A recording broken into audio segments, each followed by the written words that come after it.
Samantha हमेशा से सोचती थी कि उसके परिवार का घर साधारण था, कुछ खास नहीं। एक शांत पड़ोस में बसा हुआ यह एक आरामदायक 2 मंजिला घर था, जिसमें एक सफेद पिकेट बाड़ और एक अच्छी तरह से रखा हुआ बगीचा था।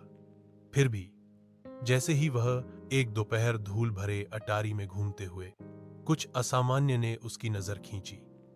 दूर के कोने में भूले बिसरे डिब्बों के ढेर के नीचे उसने फर्श के तख्तों के नीचे छिपा एक संकरा ट्रैपडोर देखा।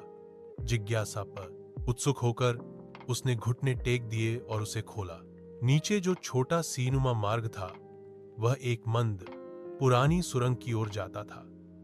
दीवारें पत्थर से बनी हुई थीं और भीतर से एक हल्की ठंडी हवा फुसफुसाती हुई प्रतीत होती थी। दिल तेजी से धड़क रहा था। सामंथा सावधानी से नीचे उतरी। उसकी टॉर्च की रोशनी अंधेरे में चीरती हुई जा रही थी। सुरंग उसकी उम्मीद से कहीं ज्यादा लंबी थी, धरती के नीचे मुड़ती और घूमती हुई। वह उसे हिला नहीं पा रही थी। यह भावना कि वह अतिक्रमण कर रही थी, कि कुछ उसका इंतजार कर रहा था, एक अनंत काल की तरह लगने के बाद सुरंग अंततः एक छिपे हुए कमरे में खुल गई। दीवारें पुरानी किताबों की अलमारियों से सजी हुई थीं, विचित्र चमड़े से जिल्दबंद पुस्तकों से भरा हुआ।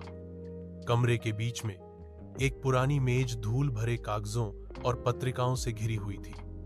जैसे ही सामंथा दस्तावेजों में से ऊपरी निगाह से देखती है, उसके हाथ कांपते हैं। रिकॉर्ड डीएस ने निषिद्ध अनुष्ठानों और गुप्त समाजों की बात की। उसके परिवार का नाम बार बार उल्लेखित किया गया। जितना गहराई से उसने पढ़ा, उसे उतना ही एहसास हुआ कि उसके परिवार का इतिहास काले रहस्यों से जुड़ा हुआ था। रहस्य, इसका मतलब दबा कर रखा जाना था। उसने कुछ ऐसा उजागर किया था जिसे किसी को जानना नहीं चाहिए था, कुछ ऐसा जो पीढ़ियों से छिपा हुआ था।